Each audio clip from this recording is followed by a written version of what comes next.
Senhor Deus, nós te agradecemos pelo teu amor que é revelado em Jesus Cristo por cada um de nós.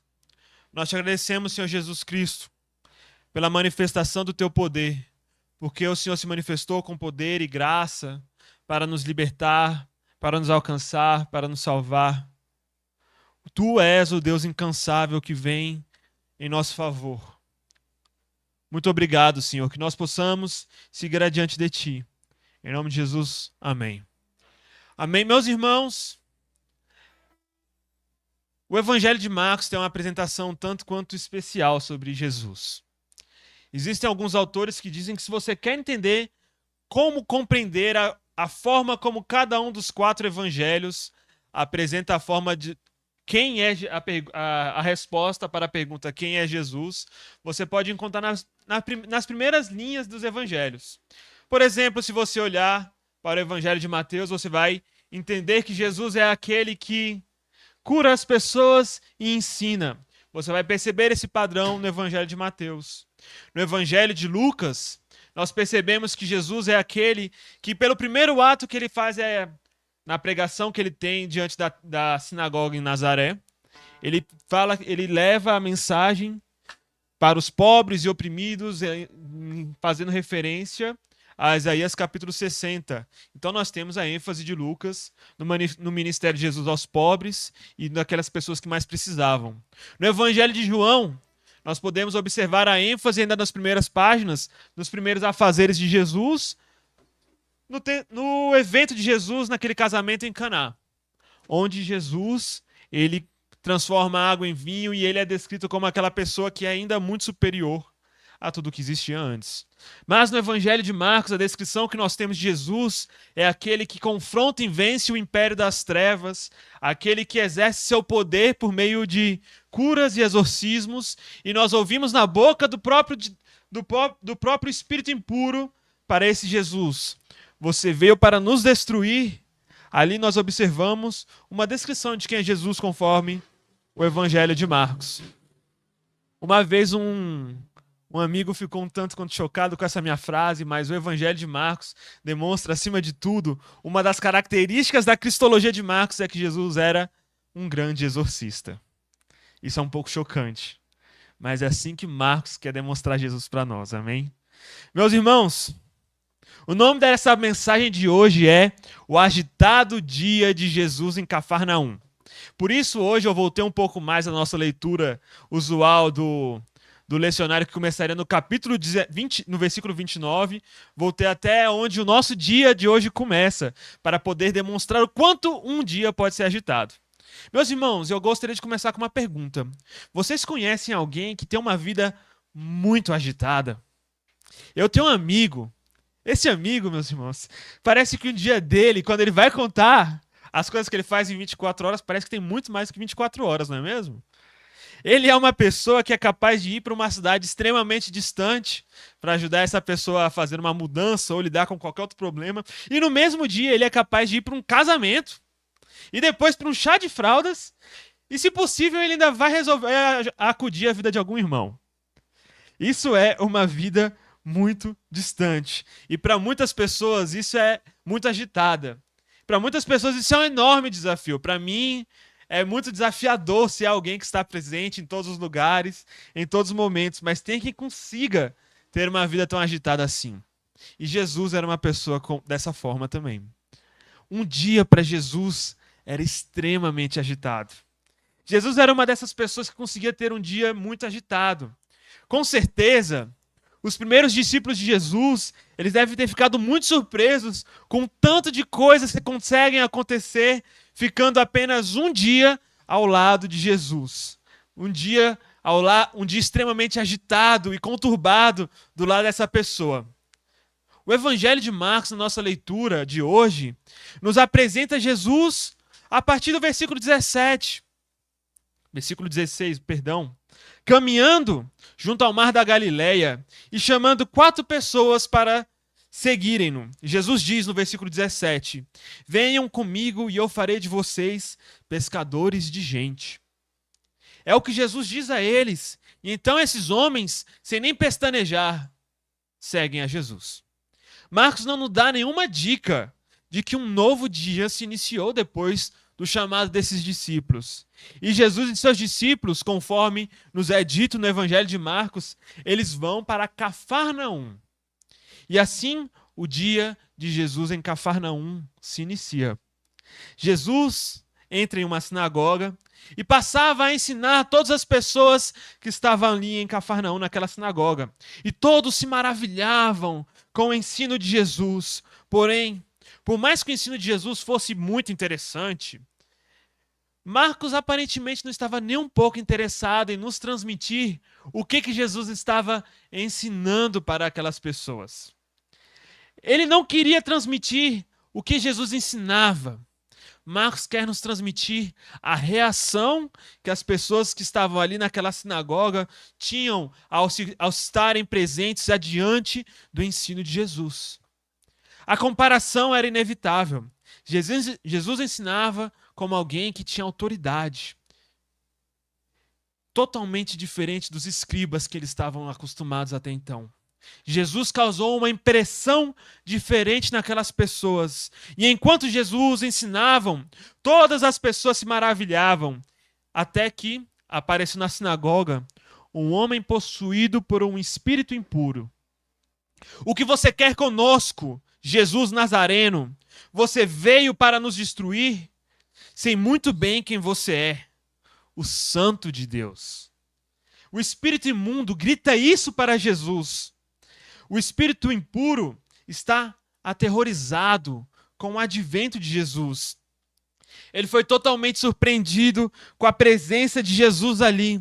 O espírito imundo sabe quem está diante dele. Aquele que tem o poder para destruir os demônios e as forças das trevas. Além disso, o espírito imundo sabe qual é a verdadeira identidade de Jesus de Nazaré.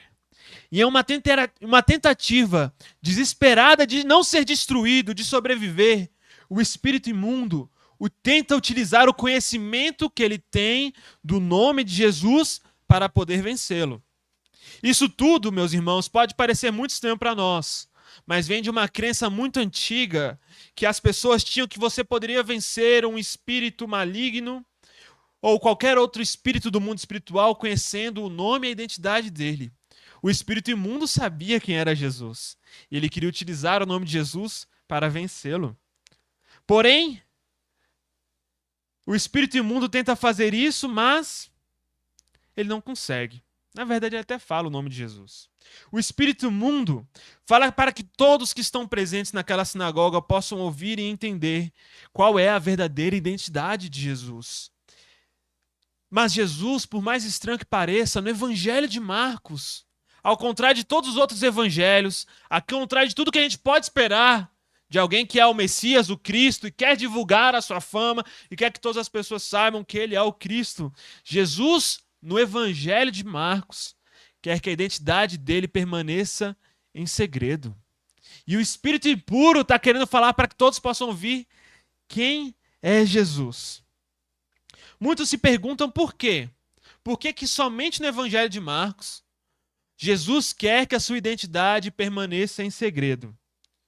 Jesus considera que as pessoas saberem a sua identidade como Filho de Deus e como Cristo é um perigo. E ele não quer que ninguém saiba quem ele é. Meus irmãos, Jesus considera isso um perigo por quê? Porque nós podemos considerar que Jesus é Cristo e Filho de Deus sem levar em consideração a cruz. Toda vez que nós temos a imagem de Filho de Deus, poderoso, Cristo, e nós desconsideramos a cruz, vem à nossa memória uma imagem de força e de poder. E Jesus quer manter em segredo, que as pessoas só saibam que ele é o verdadeiro Filho de Deus e o Cristo a partir da cruz e não ao contrário, como nós vemos acontecendo quando o centurião descobre que tem a revelação após Jesus morrer de que ele era o Cristo. Somente daquela forma que a gente tem que chegar a essa revelação, não por qualquer outra, conforme Marcos. De qualquer forma, meus irmãos, Jesus pretende manter esse segredo no Evangelho de Marcos. Ele não quer que ninguém saiba que ele é o Cristo. Nós vamos ver isso na semana que vem, no domingo da Transfiguração também. E por isso Jesus ordena que aquele espírito imundo se cale e saia do homem. E isso acontece. Não sem antes que o espírito imundo tenha se agitado violentamente e gritado bem alto e lançado o homem no chão. Todos que estavam na sinagoga vendo aquela cena de um confronto de Jesus contra o espírito imundo ficam maravilhados. Esse homem realmente tem autoridade.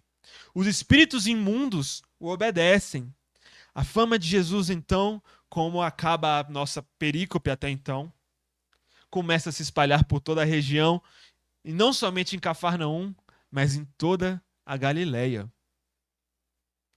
Mas, meus irmãos, isso foi apenas o início de um dia agitado de Jesus, porque nós podemos observar que o dia de Jesus, esse sábado, não acabou aí.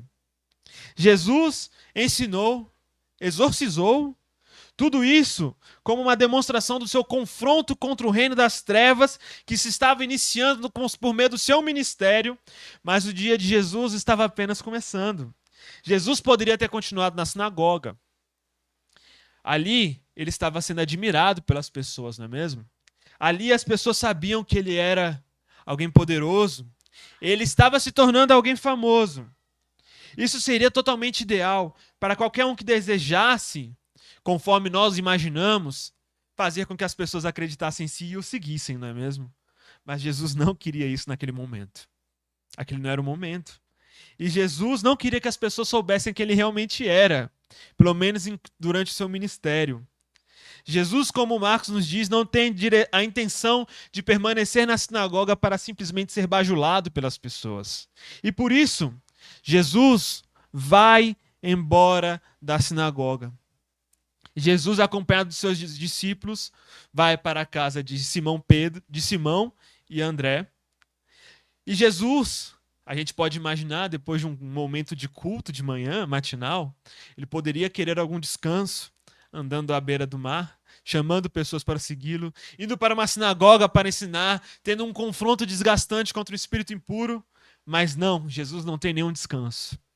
Naquela casa, eles encontram a sogra de Simão, que estava de cama, com febre. E Marcos nos conta, do versículo 30 a 31, de forma bem breve. A sogra de Simão estava de cama, com febre, e logo lhe falaram a respeito dela.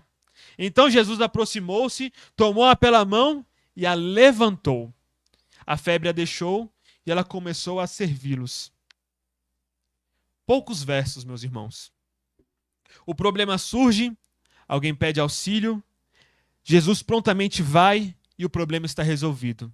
4 passos, simples, rápido, direto, dinâmico, como o evangelho de Marcos sempre é. Poucos versos, mas que deixam bem claro aquilo que Jesus está fazendo. Mais surpreendentemente ainda, é o termo que Marcos utiliza nesse evangelho para falar o que Jesus estava fazendo com a sogra de Simão. Jesus a levantou. Meus irmãos, mais adiante nesse evangelho, Jesus vai tomar uma pequena garota que estava morta e a levantará também de entre os mortos. Jesus levantou a sogra de Pedro. O verbo utilizado aqui para descrever o milagre é o mesmo verbo utilizado para quando Jesus ressuscita a menina morta. É o mesmo verbo utilizado, mais uma vez um spoiler do Evangelho de Marcos, para quando Jesus estava entre os mortos e o poder de Deus levantou Jesus de entre os mortos. De alguma forma, Marcos deseja fazer com que os seus leitores percebam uma ligação que existe entre o poder de cura de Jesus e o poder da ressurreição que flui por meio de Jesus. E da mesma forma, como o espírito impuro deixou aquele homem endemoniado, a febre deixou aquela mulher que estava doente em casa. A mulher, então, foi curada e ela voltou para seus afazeres, para a sua vida cotidiana. Uau! Mas mesmo assim, o dia agitado de Jesus em Cafarnaum ainda não acabou. Enfim, anoiteceu, e o período do sábado, aquelas pessoas deveriam estar guardando o sábado, enfim, acabou, e versículos 32 a 34 nos contam que, quando anoiteceu, depois de o sol se pôr, trouxeram-lhe todos os doentes e endemoniados. E toda a cidade estava reunida na porta da casa. E ele curou muitos doentes, acometidos de diversas enfermidades, e expulsou muitos demônios. Mas não permitia que os demônios falassem, porque eles sabiam quem ele era. O dia de Jesus, que começou com um intenso confronto com o poder das trevas e com a cura da sogra de Pedro, agora foi cercada por diversos exorcismos e diversas curas. E aquele espaço privado, que era a casa de Simão e de André, agora se transformou em um espaço totalmente público, onde toda a cidade estava reunida. E a linguagem pode parecer um tanto exagerada para nós. Todos os enfermos, tanto e todos os endemoniados estavam perante Jesus. Somente isso? Não. Toda a cidade estava reunida naquela casa. Marcos era realmente exagerado. O espaço privado se transformou em um espaço público com a presença de Jesus. O biblista João Marcos, ele afirma que os primeiros leitores desse evangelho devem ter percebido a história deles nesse movimento de Jesus, que está presente nesse texto, que é vivido por Jesus. Nós observamos que Jesus sai da sinagoga e vai para uma casa.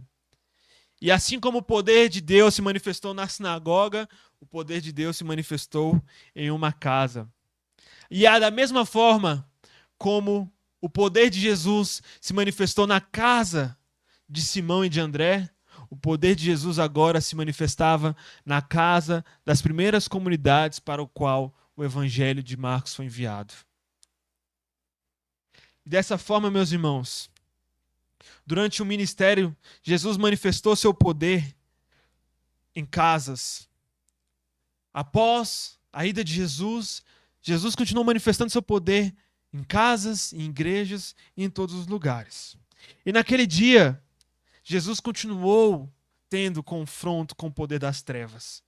Demônios queriam revelar a sua identidade para todo o povo, e Marcos nos diz que Jesus impedia que eles falassem.